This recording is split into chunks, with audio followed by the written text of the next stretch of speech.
The Miami Heat have just done something that many people saw coming, but they didn't expect it to be this level. The Miami Heat have now committed the most money to a coach in NBA history. Erik Spoelstra signs a record-breaking extension with the Miami Heat. Let's talk about this and whether or not he deserved it right now. Listen, if you're new to the channel, this is your boy P.kidd. This is P.kidd Talks NBA. Let's break this down real quick. Listen, according to Woj, Erik Spoelstra's contract extension includes the most committed money in NBA history, 8 years, $120 plus million. It is a record-breaking extension for any coach. He is now going to be one of the highest paid. And at the end of the day, it's one of those things where if you have to ask if he earned it, I mean, realistically, is it a question? The Miami Heat have been in playoff contention. They've been contenders, and he's gotten the most out of anybody. Realistically, the culture that he's built there, the culture that he's continued to replicate from Pat Riley days.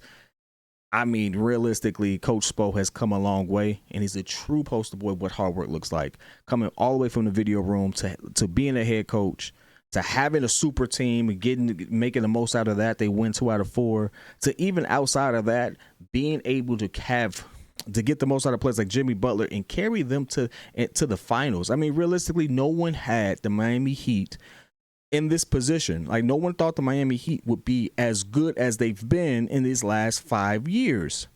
But they've been consistent. They've been a threat. They've been contenders.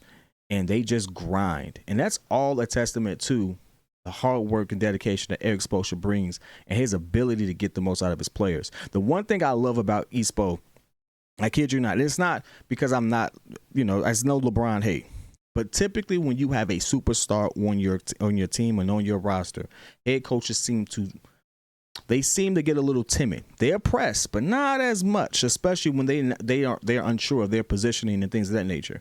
The well-circulated story of how he stood up and pretty much challenged LeBron James speaks volumes for me, because it came at a time where Erik Spoelstra was still relatively new to coaching.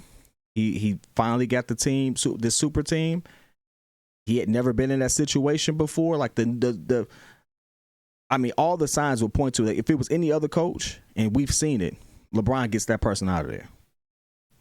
Miami, like, nah, bro, we with it.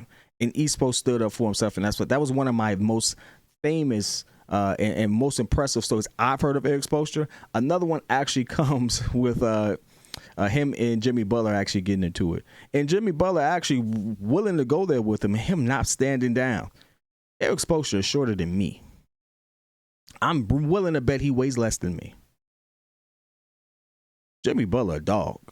But the simple fact that he doesn't back down, the simple fact that he actually pushes and holds his players accountable, no one speaks bad about that culture. They tell you exactly what you expect, how they keep those boys disciplined and things of that nature. And you don't hear any negative reports coming out of there about anybody on the Miami Heat.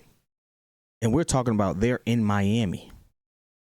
You might as well be in Vegas at that point. We're in Miami, and he gets the most out of them. They're disciplined. They're always ready to go. They're always well conditioned, and because of that, you get the most.